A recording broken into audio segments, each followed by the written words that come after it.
Olá, este é o Fala Fisco, o podcast do Sindicato dos Fazendários, Sintaf, um espaço de diálogo em que o serviço público encontra a sociedade para pensar temas decisivos para a administração pública, a justiça fiscal e o fortalecimento das instituições. E lembrete, inscreva-se no nosso canal, curta este episódio, comente, compartilhe com os colegas para não perder os próximos debates. E para a gente conversar hoje sobre o tema Lei Orgânica do Fisco, autonomia, valorização e o futuro da administração fazendária, recebemos uma convidada muito especial, de grande prestígio no debate jurídico e institucional sobre administração fazendária no Brasil, a professora doutora Adriana Schier, mestre e doutora em Direito, professora, palestrante e consultora de diversas entidades representativas dos fiscos nacional, estadual e municipal. Doutora Adriana, uma alegria tê-la conosco. A alegria é minha estar aqui com vocês. Eu acompanho já há bastante tempo o Fala Fisco e é mais uma iniciativa muito bacana que o Sintaf tem. Então, boa tarde a Tarcísio, Nilson, toda a equipe aqui. E vamos lá discutir esses temas que a sociedade cearense precisa ouvir, né?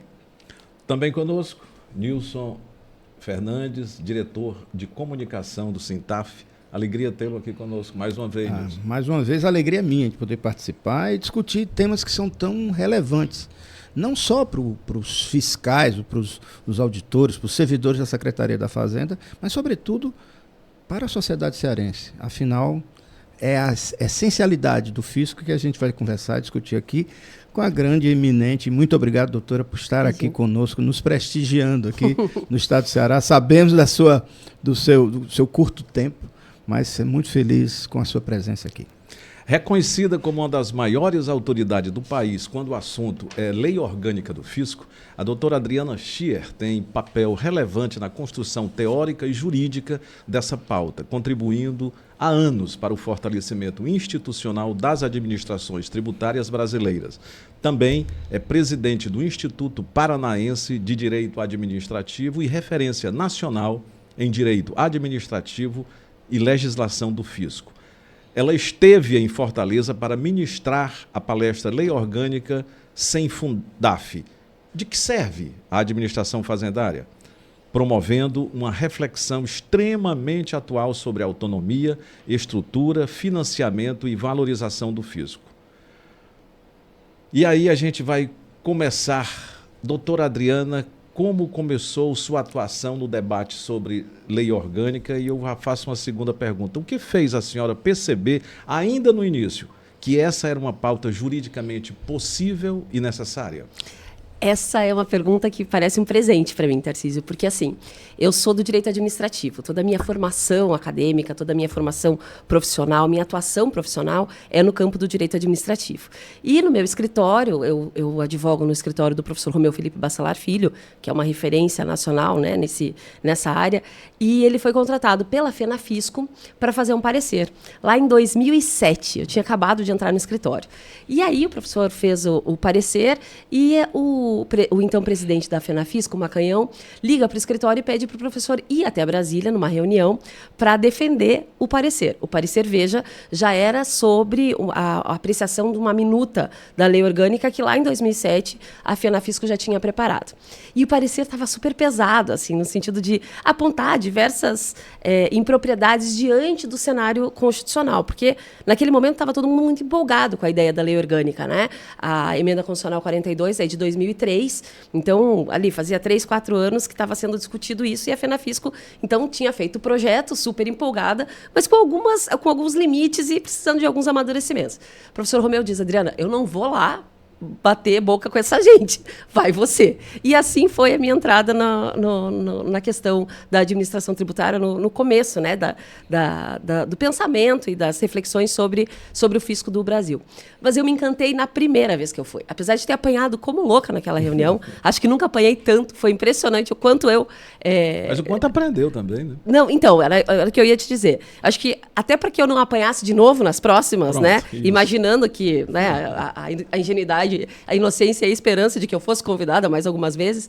Mas eu comecei a estudar essa temática e eu me apaixonei por quê, Tarcísio? Eu acho que isso é bacana de falar. O Nilson falava agora há pouco, né, que não é importante esse nosso debate apenas para os servidores fazendários. E eu tenho certeza disso. Prova disso é que eu não sou da fazenda, né? Eu sou advogada, sou da advocacia privada e sou professora em instituições privadas. Eu não sou nem servidora pública. Mas por que estudar esse tema? Por que estudar e me preocupar tanto desde 2007, portanto, até hoje, com um livro publicado, já especificamente nessa área? Por que pensar nisso? Porque me parece que qualquer tipo de política pública, qualquer atuação do Estado passa necessariamente por uma administração fazendária que possa arrecadar bem, que possa cuidar dos temas como a justiça fiscal, que possa, na verdade, viabilizar as políticas públicas e a atuação estatal que a gente tanto precisa no nosso Estado brasileiro. Então, a minha escolha por esse tema é uma escolha da Adriana, não profissional, advogada, não professora. Antes de tudo, é da Adriana cidadã. Eu penso que esse é um tema de cidadania.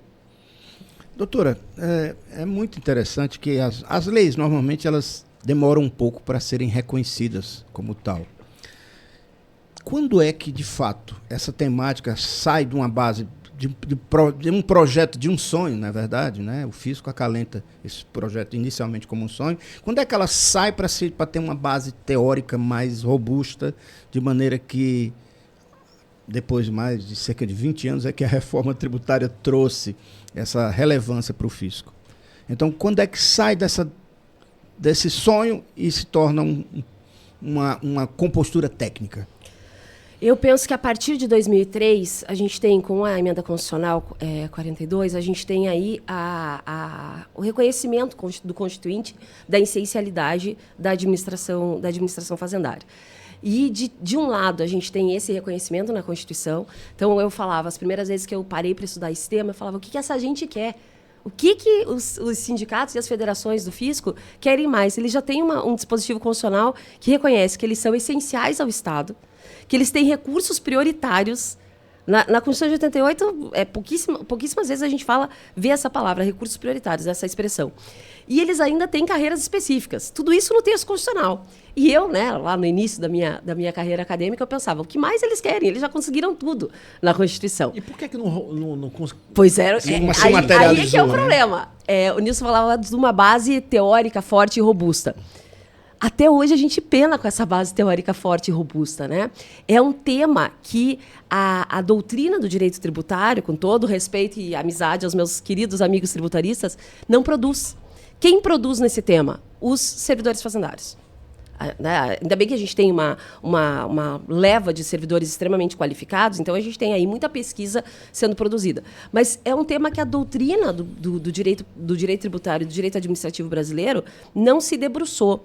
E a minha leitura disso, Tarcísio, é que não se debruçou porque é um tema que não interessa ao mercado, não interessa ao status quo. Vocês me permitem fazer, já puxando aqui um gancho para outra pergunta que eu acho que viria depois. É tão curioso que a gente observe que as atividades essenciais que a Constituição elenca, né, a atividade do Judiciário, a atividade do Ministério Público, a atividade da Defensoria Pública, ao mesmo tempo em que se reconhece a atividade no texto constitucional, também se dá o mesmo status para a estrutura que vai colocar em prática aquela atividade. Então, você não tem só a atividade jurisdicional, você tem a magistratura reconhecida na Constituição como instituição. Você não tem só a atuação do Ministério Público, você tem o Ministério Público enquanto instituição forte. E a sociedade assim reconhece. Então, a sociedade reconhece a importância tanto para a função jurisdicional quanto para a instituição. O fisco, vejam, é curioso, né? Sem fisco não tem magistratura, porque não tem financiamento da magistratura. Sem fisco não tem educação, não tem escola, não tem absolutamente nada da estrutura estatal. Mas até hoje a gente estava penando para que fosse colocado uma pá de cal no sentido de que sim, o Constituinte reconhece a administração tributária como uma instituição essencial de Estado. E a luta aí continua, né? Porque a gente tem o artigo 37, 22 da Constituição desde 2003? 2003 colocado, e até hoje, para muitos estados, ainda é uma mera folha de papel, né? Como diria La Salle. Doutora, o desafio é esse. A chave do cofre, todo governador quer. Né? A chave do cofre, todo gestor momentâneo que seja, quer. Quando é que, de fato, a gente vai conseguir fazer com que o fisco seja tratado como uma política de Estado, efetivamente, e não uma política de governos que estão vinculados a esse ou aquele segmento, a essa ou aquela classe empresarial, ou a essa ou aquele outro interesse. Quando é que, de fato, a gente vai ser encarado como uma instituição de Estado e que precisa ter, sobretudo, autonomia? Quando a gente tiver a lei orgânica da administração fazendária aprovada em todos os estados. Quando a gente tiver a lei orgânica nacional. Como é que está o andamento dessa lei orgânica nacionalmente? Veja só, corroborando com o que eu acabei de falar, a gente pensou em reforma tributária. Foi discutida durante muito tempo e foi aprovada a reforma tributária. A reforma tributária trata do sistema tributário, legislação. Né? E estabelece lá quais eram as leis principais a serem editadas a partir da aprovação da Emenda Constitucional 132. Quais eram essas leis principais? A gente tem 3 leis principais. A lei que regulamenta os impostos, o IBS e a CBS. Né?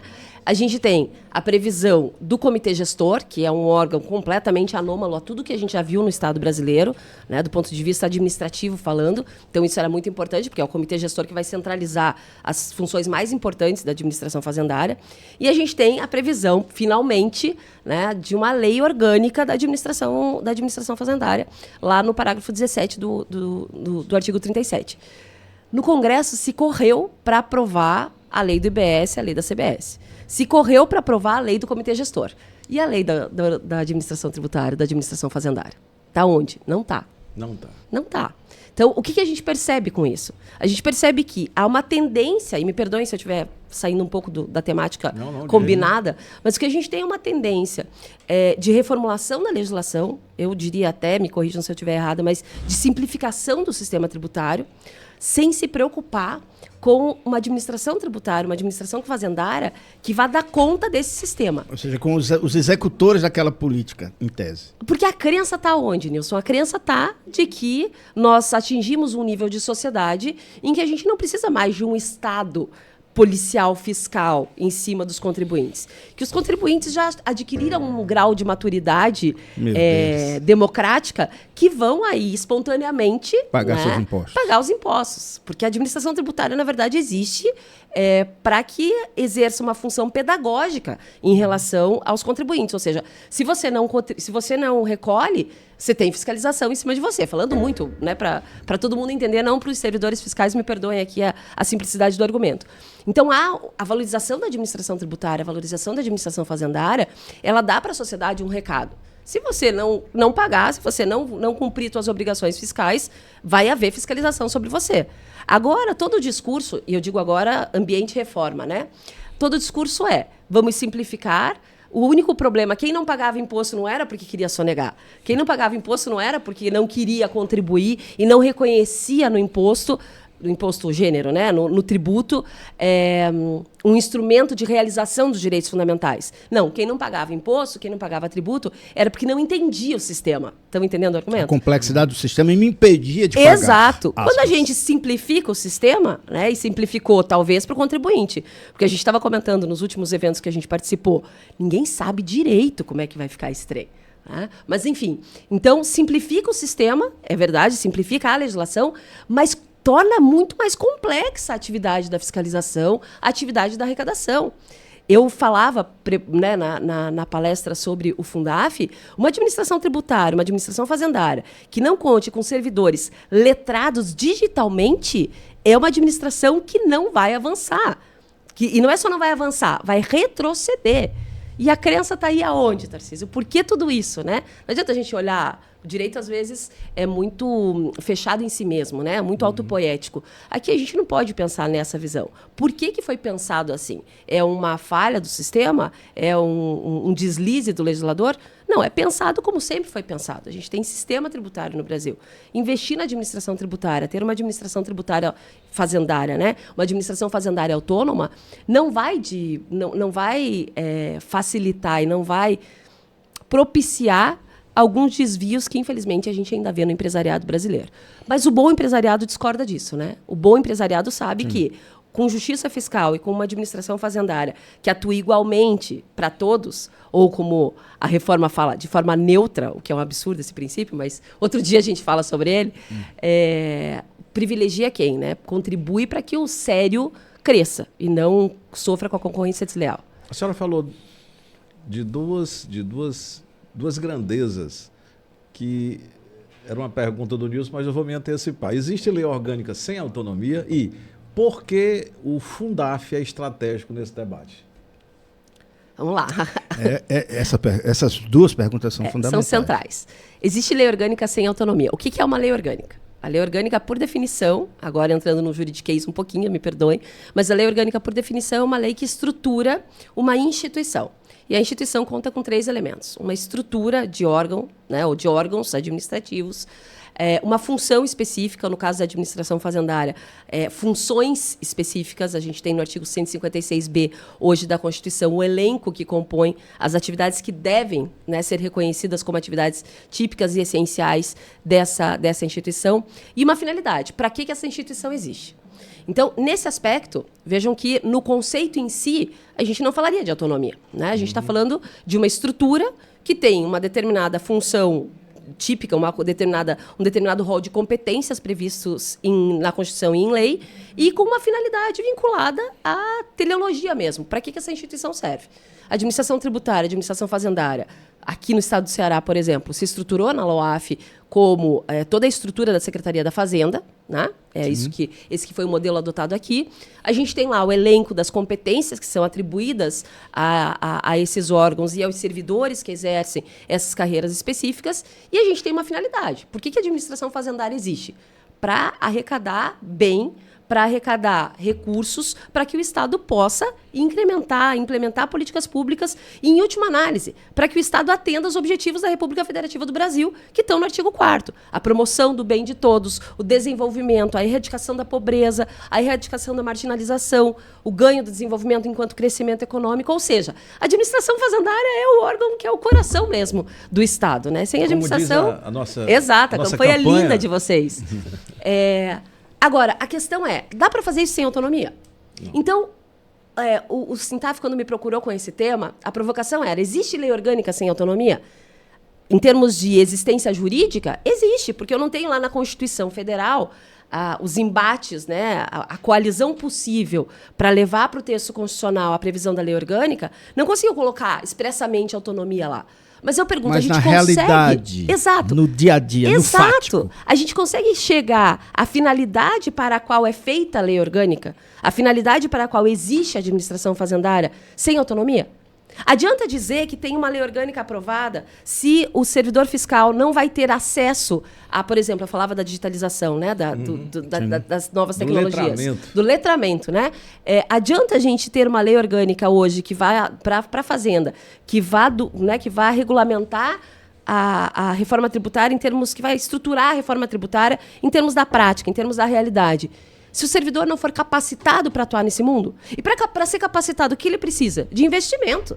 Eu não vou nem te falar de gasto aqui, porque gasto não é gasto de educação, né? É investimento. Mais do que isso, se a promessa está em que, se a premissa, não é nem promessa, se a premissa está que o contribuinte, agora com um sistema mais simples, vai bem pagar, vai bem recolher o seu imposto, esse contribuinte não tem que ser informado sobre isso?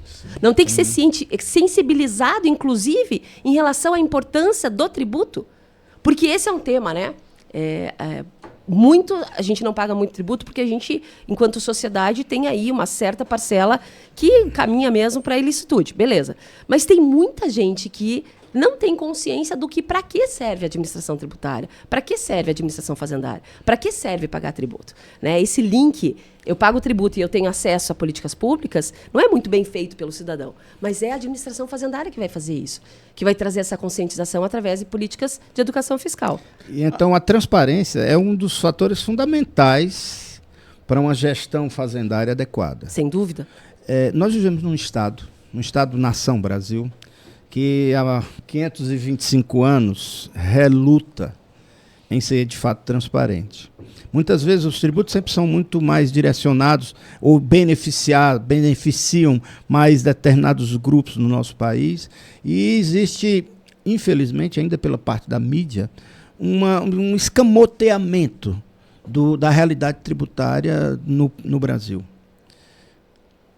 Por esse motivo, não é fundamental que os servidores da Fazenda, os servidores de arrecadação do país como um todo, estados, União e municípios tenham esse suporte de autonomia, Sim. tenham esse suporte de acompanhamento pela importância que a sociedade, de fato, deveria reputar a eles. Eu aproveito para fazer uma segunda pergunta. Na prática, o que se perde quando se enfraquece o financiamento da administração fazendária? Pois então, eu vou dar uma de professor aqui, vou voltar para terminar a resposta anterior. Para concluir que a gente pode até ter lei orgânica, ela existe, mas vai ser, mais uma vez, uma folha de papel. Né? Sem autonomia administrativa, sem autonomia técnica funcional, sem autonomia financeira, é impossível, não é factível realizar aquilo que a lei orgânica tem por objetivo realizar. E aí é justamente isso. Não tem como garantir ao servidor as prerrogativas que lhe são necessárias, ao servidor fazendário, as prerrogativas que lhe são necessárias para garantir transparência, para demonstrar para a sociedade tudo isso, sem as autonomias. E, em específico, autonomia financeira.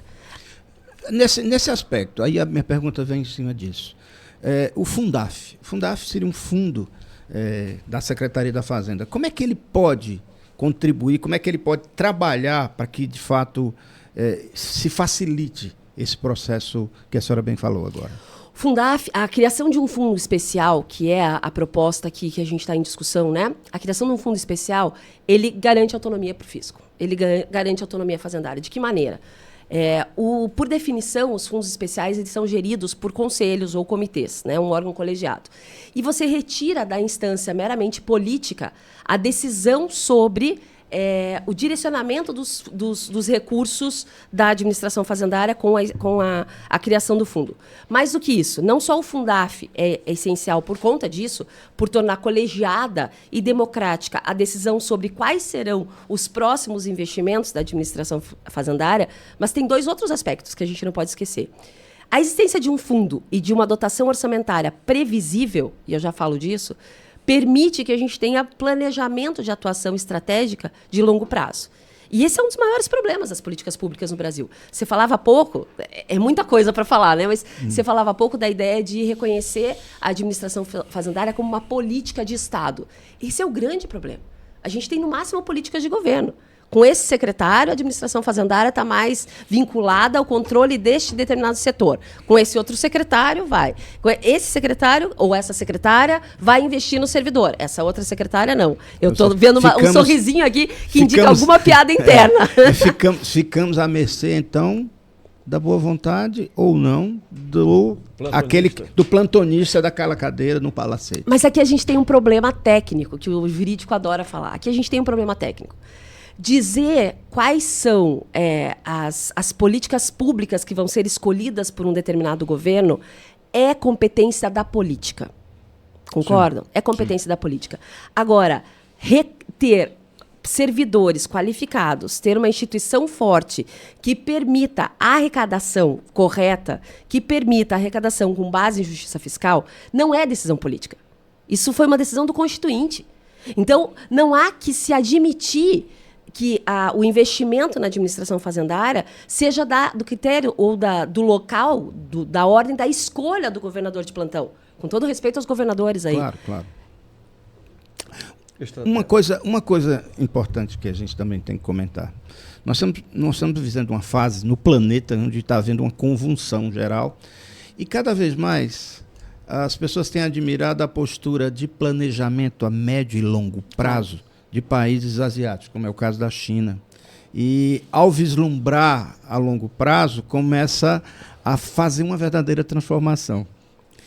Sem uma administração tributária efetiva, autônoma, independente, digamos, interdependente, né?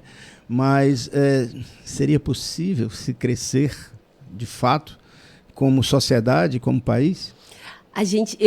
Se fosse há 10 anos essa pergunta, eu ia responder com uma única palavra: não. Eu acho que a gente não pode também deixar de olhar as conquistas que a gente já teve. né? O Brasil ele avança e avança muito em termos de políticas sociais. E só avançou em termos de políticas sociais porque a gente teve, uma opção mal ou política bem, também, não né? só uma opção política, mas uma opção política que permitiu à Receita fazer o seu papel. Desculpem falar de Receita aqui, mas, né, genericamente falando. Sim, sim. Então, a gente teve avanços. Mas esses avanços teriam sido tão mais incrementados, seriam tão maiores, teriam colocado o Brasil não na 84ª posição no IDH, né, no ranking do IDH. A gente já teria condições, pela nossa economia, a gente já teria condições de estar também entre as 10 maiores nações com o IDH no mundo. E por que isso não acontece? Porque a gente não tem previsibilidade dentro da Receita. A gente não tem previsibilidade de orçamento para a administração fazendária. E por que isso vai ser alcançado com a lei orgânica com autonomia e com o Fundaf? Né? Porque, afinal de contas, o Fundaf vai dizer aonde se aplica o recurso. Beleza. Vai dizer isso a partir de um órgão colegiado, o Conselho. Ok. Mas a gente não sabe qual vai ser a dotação orçamentária do Fundaf daqui a 3 anos. Opa, aí vem o pulo do gato. O artigo 67.4 da Constituição assegura a possibilidade para as administrações fazendárias de vinculação de receita de imposto. Só tem três, e todos os servidores fazendários sabem disso, mas é importante que a sociedade saiba disso. Sim. Só tem 3 possibilidades de vinculação de receita. Vinculação de receita significa, traduzindo aqui, que entra o imposto e daquela receita que entrou do imposto, uma porcentagem vai direto para onde? Saúde, educação e administração fazendária. Vejam a importância que tem a relevância, a relevância, a essencialidade mesmo dessa função. E é isso que a gente conseguirá. Vejam que eu já estou, né, acreditando de forma otimista que vocês vão conseguir a aprovação da lei do Fundaf aqui no Ceará. É isso que vai se conseguir com o fundo. Até sobre... Não, existe um Estado que seja referência nesses avanços. Nós estamos falando aqui de algo ideal, não é? Que é o que nós queremos, a sociedade quer para o nosso desenvolvimento humano, enfim. Temos alguma referência no Estado que nos traga esse otimismo de, puxa vida, ali tem e esse exemplo pode ser repercutido e ampliado? Eu agora vou ficar triste de ter que te responder essa pergunta, porque o Ceará é muito protagonista na questão da lei orgânica, né? O Ceará colocou desde 2000... O primeiro evento que teve sobre lei orgânica aqui no Ceará foi em 2004, com o Liduino, que então era diretor do sindicato, apresentando já uma minuta de lei orgânica, em 2004. A emenda veio em 2003 e o Ceará apresenta a sua primeira minuta em 2004. Então, assim, o trabalho de vocês aqui é fantástico, eu sou fã de carteirinha. E foi mais protagonista ainda porque colocou na Constituição, é o único estado do Brasil que colocou na Constituição estadual a lei orgânica da administração fazendária como uma determinação para o legislador, tá? Que não foi cumprida até 2025, vejam a omissão. Mas mais do que isso, Tarcísio, está lá na Emenda Constitucional 81, aqui não é digressão da Adriana falando. Está escrito na Constituição de vocês que a administração fazendária tem autonomia administrativa, técnico-funcional e financeira. Só que, em relação a isso, só ficou no campo da Constituição mesmo, né? Como se a gente falasse isso como um só. Mas a Constituição, eu estou falando muito da folha de papel, porque eu estava lendo sobre La Salle esses dias, né? Agora. E a Constituição, nesse aspecto, precisa sair do papel, precisa vir para a realidade. Quem já fez isso? A maior parte dos estados. Então, a gente não tem ainda a vinculação de receita de imposto em muitas experiências dos estados brasileiros. Mas vinculação da receita, da arrecadação com multas, por exemplo, a gente tem mais de 15 estados da federação que já tem. O Pará foi pioneiro nesse aspecto e vários outros vieram na mesma esteira. O último que veio a ser aprovado antes do Ceará, que vai ser, se Deus quiser, num futuro breve, foi o Paraná. Foi o meu estado. A lei do Fundo do Paraná, garantindo vinculação de receita para a administração tributária através de um fundo, foi agora de 2026. E no caso dos aposentados, né, nós temos uma dinâmica aqui, há muitos aposentados hoje na Cefaz, e existem outros caminhos possíveis, ou através do fundo, para se conquistar, por exemplo, auxílio saúde, algum tipo de incremento, algum tipo de paridade, de fato, entre aqueles que são na ativa e os que já se aposentaram? Eu tenho que fazer uma escolha agora. Eu tenho um tempinho para falar dessa pergunta? Dá para dar uma de largada aqui? A pergunta primeira que se tem que fazer para falar dos aposentados hoje a gente vai proteger os aposentados como uma bandeira corporativista? Ou a gente vai proteger os aposentados a partir de um imperativo ético que determinará a forma de administração daqui para frente. Porque essa é a questão, né?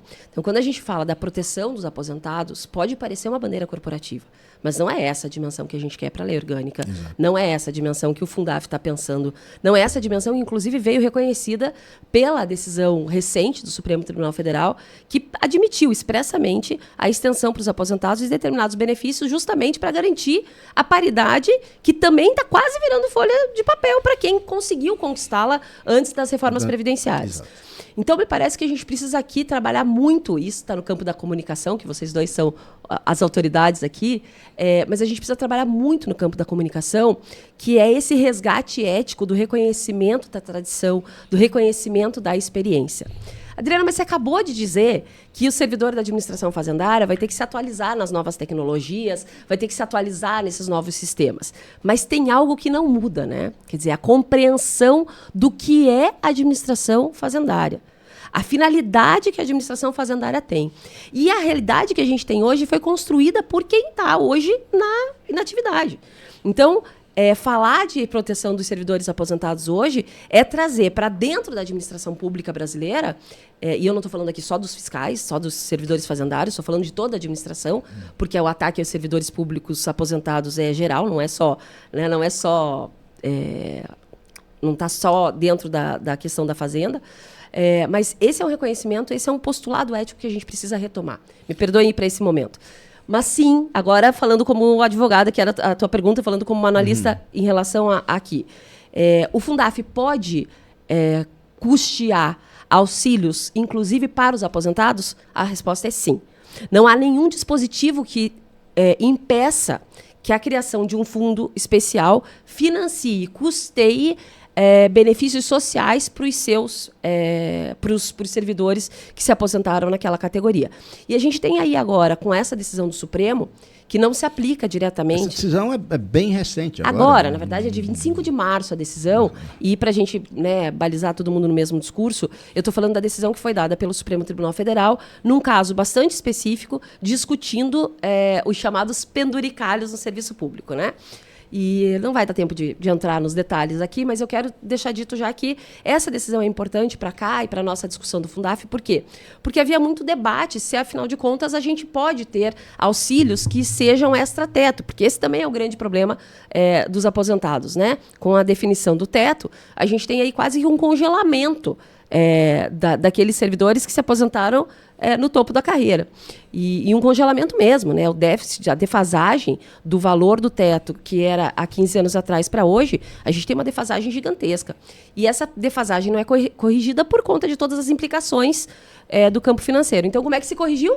Criando auxílio. Bom, pode colocar esses auxílios para os aposentados? O Supremo vem e diz, alguns sim. Quais seriam eles?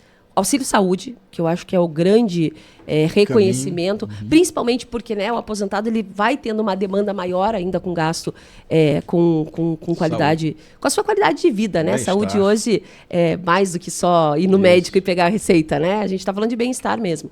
Mas tem uma outra jogadinha, tem um outro caminho de conversa aí, tem um outro caminho de luta para os sindicatos, e eu acho que a gente vai ver isso muito no futuro próximo, semana que vem, que é a questão do adicional por tempo de serviço. Tradicionalmente, o adicional por tempo de serviço, ele era pago e era calculado dentro do teto, né? Vocês lembram disso até muito recentemente. Os estados foram extinguindo os adicionais por tempo de serviço. O Ceará foi um dos precursores, né? Na extinção? Na extinção, vocês são precursores do bem e do mal também, infelizmente, né? Essa é uma grande verdade. Ou seja, é aquilo que eu falava do postulado ético, né? Por que a gente paga adicional? Para reconhecer que o sujeito escolheu ficar naquela carreira, concordam comigo? Né? O sujeito escolhe ficar, porque o servidor público tem uma pluralidade de possibilidades enquanto profissional. E ele escolhe ficar ali. Então, há um reconhecimento, uma contrapartida do Estado.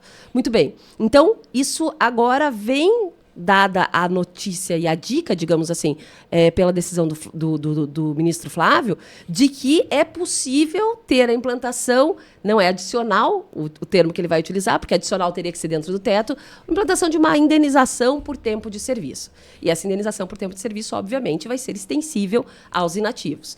Então, vejam que ao tempo em que essa decisão ela traz um parâmetro de moralidade mesmo para a discussão remuneratória dos servidores, porque uma coisa é a gente pagar um prêmio de produtividade que seja devido aos servidores fazendários que contribuíram para o incremento da arrecadação do Estado. Isso é uma coisa, isso não é penduricalho. Outra coisa é uma determinada categoria de servidores ganhar auxílio terno.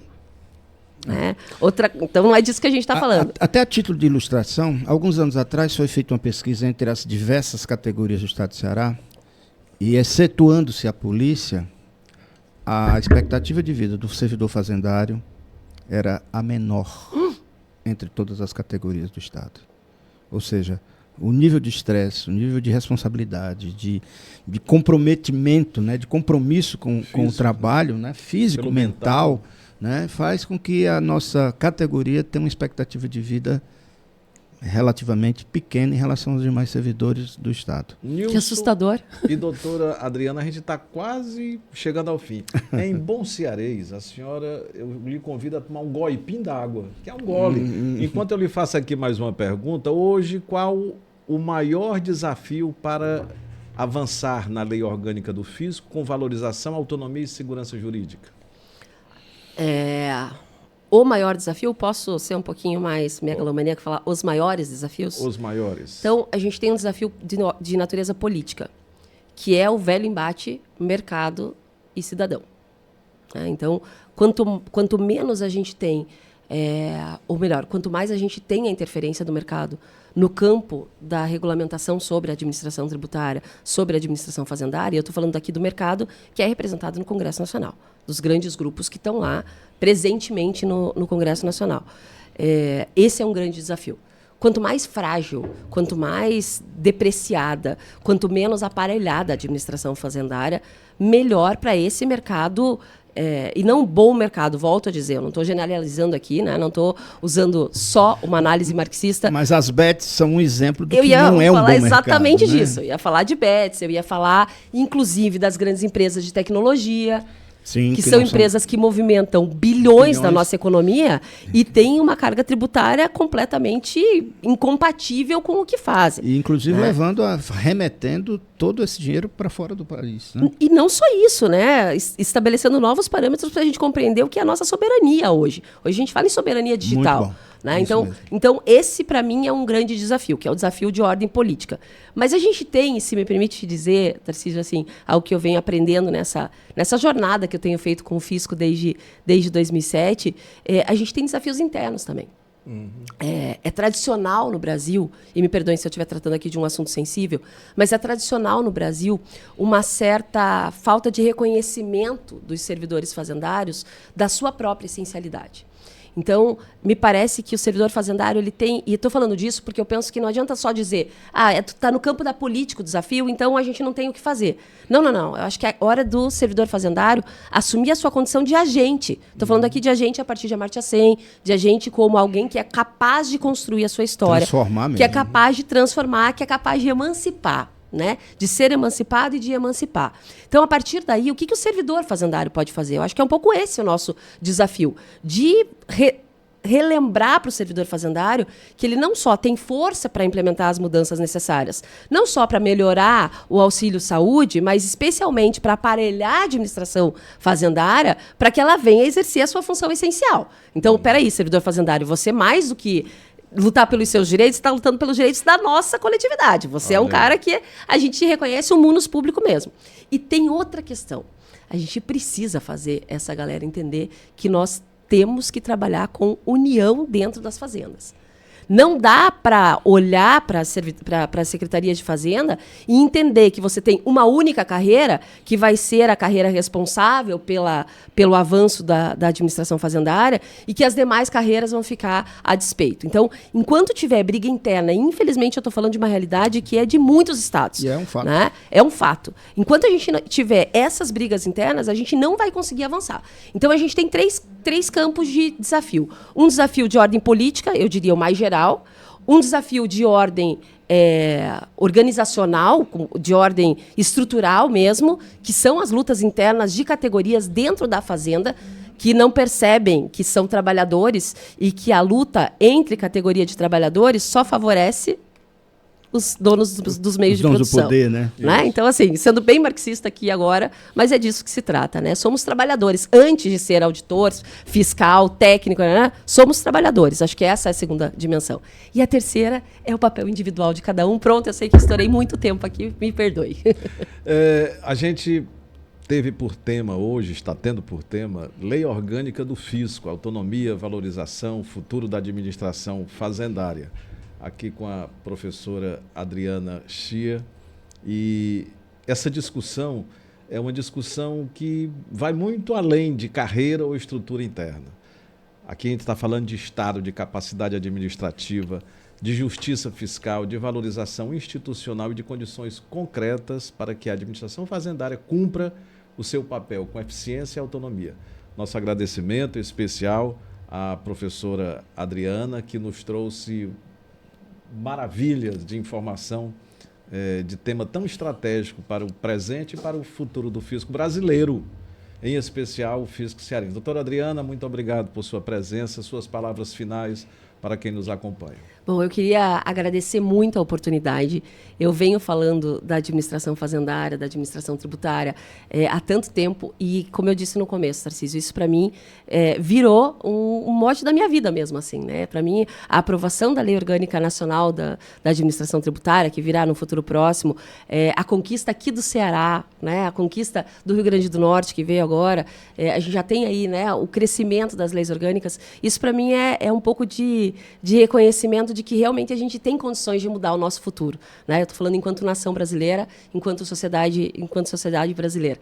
E vale a pena, né, estar aqui. Então, muito obrigada pela oportunidade de estar mais uma vez aqui debatendo um tema que para mim é tão caro e pela gentileza e cordialidade de vocês aqui na tarde de hoje. Muitíssimo obrigado. Nilson. Obrigado. Também, valeu. É brilhante, né? Brilhante, a gente fica empolgado porque vê nos olhos dela a concretização de um sonho, né? Um sonho no sentido de aproximar o fisco da sociedade e através do fisco, buscar as condições para que essa sociedade evolua e que menos pessoas sofram. E o bom é que ela tratou toda essa temática com linguagem simples.